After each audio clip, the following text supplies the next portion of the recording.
Welcome to my channel. இன்றைக்கி இந்த மாதிரி ரேஷன் புடவை ஒன்று எடுத்துக்கலாங்க. இதோட உயரம் பார்த்திங்கன்னா 13 இன்ச், அப்புறம் அகலம் பார்த்திங்கன்னா 7.5 இன்ச் இருக்கிற மாதிரி பார்த்து எடுத்துக்கோங்க. அப்புறம் இது 11-12 வயசு பெண் குழந்தைகளுக்காக தான் நான் எடுத்திருக்கேன். அதுக்கான அளவு பார்த்திங்கன்னா கழுத்து அகலம் 2.25லேருந்து 2.5 வரைக்கும் வச்சுக்கலாம்.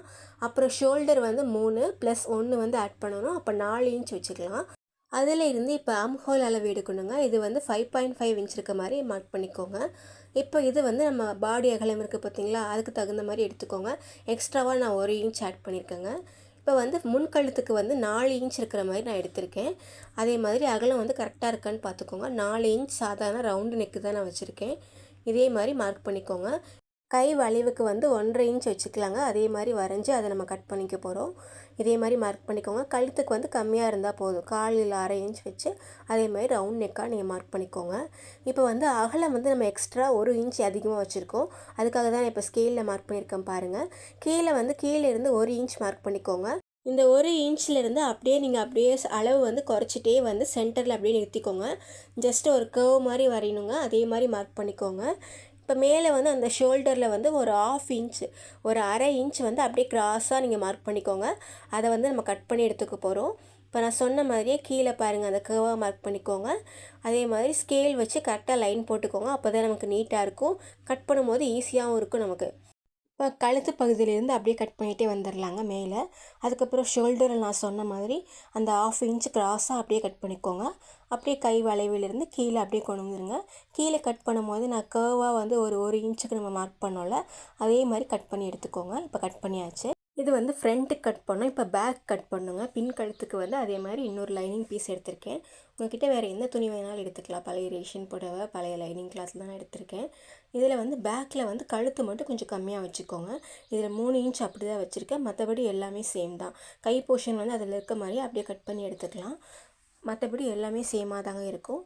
அதே மாதிரி கட் பண்ணி எடுத்துக்கோங்க. இப்போ சாரீ நம்ம எடுத்து விரிச்சிக்கலாம். இதுதான் அந்த சாரீ எடுத்திருக்கேன். இதோட முந்தி போர்ஷன் இருக்குது பாருங்கள். இதில் தான் நம்ம மேலே அந்த டாப் போர்ஷன் வரும். அதுக்காக இந்த மாதிரி 2 லைனிங் பீஸையும் இப்போ நான் காமிக்கிற மாதிரி வச்சுக்கோங்க. இப்போ கட் பண்ணிக்கலாங்க. இப்போ ஃபஸ்ட்டு நல்ல பீஸ்க்கு மேலே இந்த லைனிங் பீஸ் வச்சுக்கணும். ஃபஸ்ட்டு அந்த மெயின் கிளாத் இருக்குது பார்த்தீங்களா, அதை இப்படி ஆஃபாக ஃபோல்டு பண்ணி சென்டராக கட் பண்ணி எடுத்துக்கோங்க. இப்போ நல்ல துணிக்கு மேலே இந்த லைனிங் பீஸ் நம்ம வைக்கணும். இப்போ இந்த மாதிரி வச்சுட்டு ஃபஸ்ட்டு அந்த கழுத்து பகுதியை மார்க் பண்ணிக்கலாங்க. கழுத்து எங்கே இருக்குதுன்னு ஃபஸ்ட்டு மார்க் பண்ணிக்கோங்க. இப்படி சென்டராக மார்க் பண்ணி எடுத்துக்கோங்க. அதுக்கப்புறம் பார்த்திங்கன்னா சாரீ பீஸ் எடுத்துக்கோங்க. 2 இன்ச் இருக்கிற மாதிரி, இந்த மாதிரி 2 இன்ச் அகலம் இருக்க மாதிரி லாங்காக ஒரு பீஸ் கட் பண்ணி எடுத்துக்கோங்க. இதை இந்த பக்கமும் 2 இன்ச் வர மாதிரி அப்படியே சின்ன சின்ன பீஸஸாக கட் பண்ணி எடுத்துக்கலாங்க. இந்த மாதிரி ஃபுல்லாக கட் பண்ணி எடுத்துக்கோங்க. உங்களுக்கு எவ்வளோ வேணுமோ அது வரைக்கும் எடுத்துக்கலாம். ஒரு 15-20 பீஸ் எடுத்தால் போதும். அதுக்குள்ளே தான் வரும். இப்போ இந்த மாதிரி தெர்மாக்கோல் பீஸ் கடையில் இருக்கும் பாருங்கள், அதை எடுத்துக்கலாம். இதுக்குள்ளே வச்சு சும்மா நம்ம அப்படியே ரோல் மாதிரி நல்லா சுருட்டிக்கலாம். அப்புறம் நூல் வச்சு நல்லா ஒரு 5-6 சுற்று சுற்றிட்டு அதுக்கப்புறம் பூ கட்டுவோம்ல, அந்த மாதிரி நல்லா டபுளாக போட்டு நல்லா கட்டி எடுத்துக்கலாம். இதே மாதிரி ஒவ்வொன்றும் அதே மாதிரி பண்ணிடணுங்க. உங்கள்கிட்ட இந்த மாதிரி தெர்மாக்கோல் பீஸ் இல்லைன்னா சின்ன சின்ன குட்டி குட்டி கிளாத் துணியை சின்ன சின்னதாக கட் பண்ணி அதை கூட இதுக்குள்ளே வச்சு இன்சர்ட் பண்ணி இந்த மாதிரி நல்லா சுற்றி நூல் வச்சு நல்லா கட்டி எடுத்துக்கலாம். தெர்மாக்கோல் இல்லைன்னா கூட பரவாயில்லைங்க. நம்ம சொன்ன மாதிரியே சின்ன சின்ன கிளாத்தை குட்டி பீஸை உள்ளே வச்சு இந்த மாதிரி பண்ணிக்கலாம். இதே மாதிரி ஃபுல்லாக பண்ணியாச்சுங்க. அதுக்கப்புறம் சிசர் எடுத்து இந்த எக்ஸ்ட்ராவாக இருக்குது பார்த்தீங்களா, அதை கட் பண்ணி எடுத்துக்கோங்க. நம்ம அந்த நூலை வச்சு நல்லா டைப் பண்ணியிருப்போம். அதுக்கு பக்கத்தில் எக்ஸ்ட்ராவாக இருக்க பீஸெல்லாம் கட் பண்ணிக்கோங்க. இப்போ நான் அந்த ஃபஸ்ட்டு கழுத்து மார்க் பண்ணோம் இல்லைங்களா, அதிலேருந்து ஒவ்வொரு பீட்ஸாக இந்த மாதிரி ஒவ்வொன்றா வச்சு அப்படியே ஸ்டிச் பண்ணி எடுத்துக்கோங்க. இப்போ அதுக்கு மேலே இன்னொரு பீஸ், நல்ல பீஸும் ஒட்டுக்காக இருக்க மாதிரி வச்சு ஒரு ஓரம் அப்படியே ஸ்ட்ரெயிட்டாக ஒரு தையல் போட்டு எடுத்துக்கோங்க. கரெக்டாக அந்த பீட்ஸ் பக்கத்தில் அந்த நூல் வச்சு கட்டியிருந்தோம்ல, அதுக்கு பக்கத்தில் கரெக்டாக அந்த தையல் விழுவணுங்க. ஸ்ட்ரெயிட்டாக தைச்சிட்டு இப்போ பாருங்கள் இப்படி தான் இருக்கும். இப்போ அதுக்கு மேலே இந்த லைனிங் கிளாத்தை வச்சுட்டு கரெக்டாக அந்த கழுத்து பகுதியை வச்சு ஸ்டிச் பண்ணி அப்படியே திருப்பி எடுத்துக்கலாம். அந்த எக்ஸ்ட்ரா இருந்த கழுத்து பகுதியை கட் பண்ணி ரிமூவ் பண்ணிக்கணும். இப்போ நமக்கு ஃபஸ்ட்டு மேலே முன்கழுத்து ரெடி ஆகிடுச்சு. இது ஓரமாக படிமான தையல் அப்படியே தைச்சி எடுத்துடலாங்க. அடியில் இருக்க அந்த லைனிங் துணி நல்லா கிளியராக எடுத்து விட்டுக்கோங்க. அப்போ தான் தைக்கும் போது நீட்டாக இருக்கும். இப்போ ஃபுல்லாக ஸ்டிச் பண்ணியாச்சு. அதுக்கப்புறம் எக்ஸ்ட்ராவாக இருக்கிற போர்ஷன்லாம் இப்படி கட் பண்ணி ரிமூவ் பண்ணிக்கோங்க.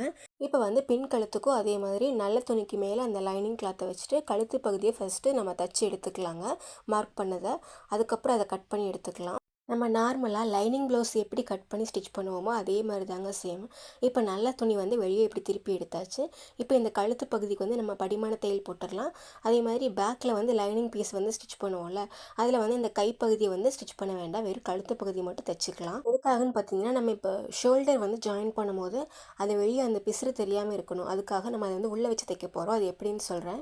இப்போ இதோட நல்ல சைடு ரெண்டு ஒட்டுக்கா இருக்க மாதிரி போட்டுக்கலாங்க. அதுக்கு முன்னாடி இந்த எக்ஸ்ட்ராவாக இருக்க இந்த போர்ஷன்லாம் கட் பண்ணி ரிமூவ் பண்ணிக்கோங்க. பேக் சைடில் இந்த உள்ளே இருக்க லைனிங் கிளாத்துக்கு தகுந்த மாதிரி அதை விட எக்ஸ்ட்ராவாக இருக்க அந்த மெயின் கிளாத் இருக்குது பார்த்தீங்களா, நல்ல துணி, அது எக்ஸ்ட்ராவாக இருக்கிறதெல்லாம் கட் பண்ணி ரிமூவ் பண்ணிக்கலாங்க. இதுக்கப்புறம் நம்ம வந்து ஸ்டிச் பண்ண போகிறோம். இந்த துணியோட நல்ல சைடு, அதாவது ரெண்டு முன்கழுத்து பின்கழுத்து ரெண்டு துணியோட மெயின் கிளாத்தோட நல்ல சைடு ஒட்டுக்கா இருக்க மாதிரி வச்சுக்கோங்க. இப்போ வந்து சேமாக கரெக்டாக அந்த ஷோல்டரில் வந்து ரெண்டும் ஈவனாக இருக்க மாதிரி பார்த்துக்கோங்க. இப்போ வந்து நம்ம அந்த ஷோல்டர் தான் ஜாயின் பண்ண போகிறோம். இப்போ வந்து ரெண்டு மெயின் கிளாத்தோட நல்ல சைடு ஒட்டுக்கா இருக்க மாதிரி வச்சுட்டோம். இப்போ ஷோல்டர் வந்து கரெக்டாக ஈவனாக எடுத்து வச்சுக்கோங்க. இந்த மாதிரி நேராக கரெக்டாக எடுத்து வச்சுட்டு இப்போ இந்த பேக்கில் அடியில் வந்து நமக்கு லைனிங் பீஸ் இருக்குல்ல, அதை வந்து இப்படி ஃப்ரண்ட்டில் திருப்பி வச்சுக்கோங்க. முன்னாடி வந்து லைனிங், மேலேயும் லைனிங் கீழேயும் லைனிங் இருக்குது, உள்ளே வந்து மெயின் கிளாத் ரெண்டும் நல்ல சைடு பார்த்த மாதிரி இருக்குது. இப்போ அந்த லைனிங்கும் நம்ம ஒட்டுக்கா வைக்க போகிறோம். இப்போ பாருங்கள், அந்த அடியில் இருக்க லைனிங் பீஸை இப்போ வந்து ஃப்ரண்ட்டில் இப்படி திருப்பி எடுத்துக்கோங்க. இந்த மாதிரி வச்சுக்கோங்க. லைனிங்கும் ஒட்டுக்கா இருக்க மாதிரி வச்சுக்கோங்க. இப்போ இது 4 துணியும் சேமாக ஒட்டுக்கா ஒரே மாதிரி கரெக்டாக ஈவனாக வச்சுட்டு இப்போ வந்து ஸ்ட்ரெயிட்டாக அப்படியே ஸ்டிச் பண்ணி எடுத்துட்டோம்னா நமக்கு வந்து ஷோல்டர் ஜாயிண்ட் ஆகிடுங்க. இப்போ பாருங்கள், கரெக்டாக எடுத்து வச்சுக்கோங்க. அது கரெக்டாக எடுத்து வச்சுட்டு அப்படியே நீங்கள் மிஷினில் வந்து ஸ்டிச் பண்ணிக்கோங்க. துணியெல்லாம் கரெக்டாக ஈவனாக எடுத்து விட்டுட்டு அப்படியே ஸ்ட்ரெயிட்டாக ஒரு தையல் போட்டுடலாங்க. நல்லா டபுள் ஸ்டிச் போட்டு நல்லா ஸ்ட்ராங்காக தையல் போட்டுக்கலாம். இப்போ ஃபுல்லாக நம்ம ஸ்டிச் பண்ணியாச்சு. கொஞ்சம் கேமரா வந்து மூவ் ஆகிடுச்சு, அதனால் ஸ்டிச் பண்ணது காமிக்க முடியல, நகர்ந்துருச்சு. இப்போ இது ஸ்டிச் பண்ணதுக்கப்புறம் பார்த்தீங்கன்னா இப்படி கரெக்டாக எடுத்து விட்டுக்கோங்க.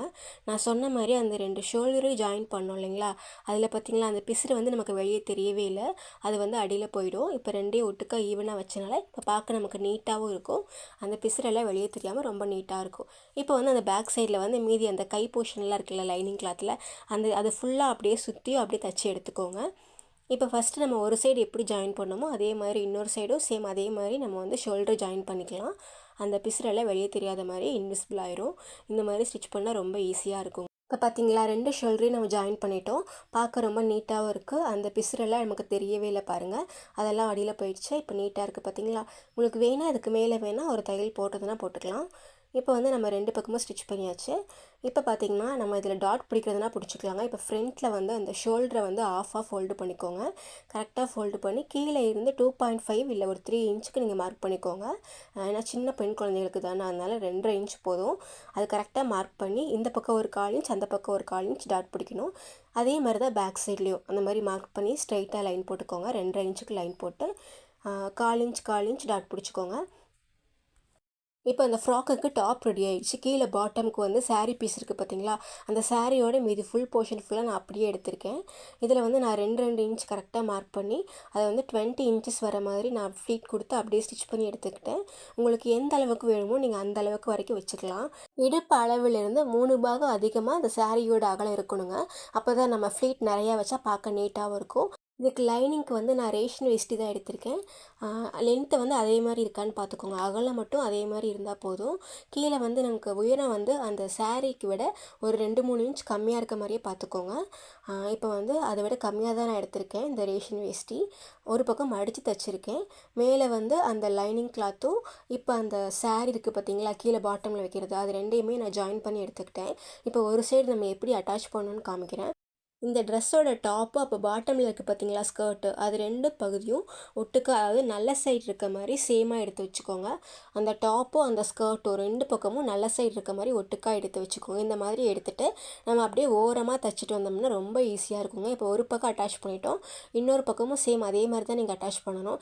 எப்படி இந்த சைடு அட்டாச் பண்ணிங்களோ அதே மாதிரி இன்னொரு சைடும் நல்ல சைடு ஒட்டுக்கா இருக்க மாதிரி கரெக்டாக திருப்பி போட்டு ஒரு ஓரமாக அப்படி தைச்சி எடுத்துடலாம். இப்போ நம்ம அட்டாச் பண்ணியாச்சுங்க. கையும் அதே மாதிரி நான் பஃப் ஸ்லீவ் தான் கொடுத்துருக்கேன். அதுக்கப்புறம் பார்த்திங்கன்னா இப்போ சைடு வந்து ஜாயின் பண்ணுங்க. சைடு வந்து இடுப்பு வரைக்கும் கரெக்டாக ஒரே மாதிரி ஜாயின் பண்ணிக்கோங்க. அதுக்கப்புறம் கீழே அந்த ஸ்கர்ட் போர்ஷன் வரும்போது ஃபஸ்ட்டு மெயினில் அந்த சாரீ பீஸ் இருக்குது பார்த்தீங்களா, அதை வந்து ஒட்டுக்கா ஜாயின் பண்ணணும். அதுக்கப்புறம் லைனிங் பீஸ் தனியாக ஜாயின் பண்ணணும். இது எல்லாமே ஸ்டிச் பண்ணால் நமக்கு சூப்பராக ஒரு மேக்ஸி ட்ரெஸ் ரெடி ஆகிடுச்சுங்க. இப்போ வீட்டில் இந்த பழைய பட்டு சாரியெல்லாம் பீரோவில் நம்ம அப்படியே மடித்து அப்படியே தான் வச்சுருப்போம். அது நாளாக ஃபேட் ஆகுதே ஒழிய அதுவும் இல்லாமல் கிழிஞ்சும் போயிடுங்க. அப்படி யூஸ் பண்ணாமல் இருக்கிற சாரியை வச்சு தான் இந்த மாதிரி யூஸ்ஃபுல்லாக ஒரு பெரிய மேக்ஸி ட்ரெஸ்ஸை ரெடி பண்ணியிருக்கேன். இந்த மாதிரி நம்ம குழந்தைங்களுக்கு நம்ம கையாலே ஒரு லாங் ஃப்ராக் ஈஸியாக தைக்கலாங்க. உங்களுக்கு என்னோட இந்த வீடியோ பயனுள்ளதாக இருக்கும் நம்புகிறேன். உங்களுக்கு இந்த வீடியோ பிடிச்சிருந்தா லைக் பண்ணுங்கள், சப்ஸ்கிரைப் பண்ணுங்கள். வீடியோ பார்த்ததுக்கு நன்றி.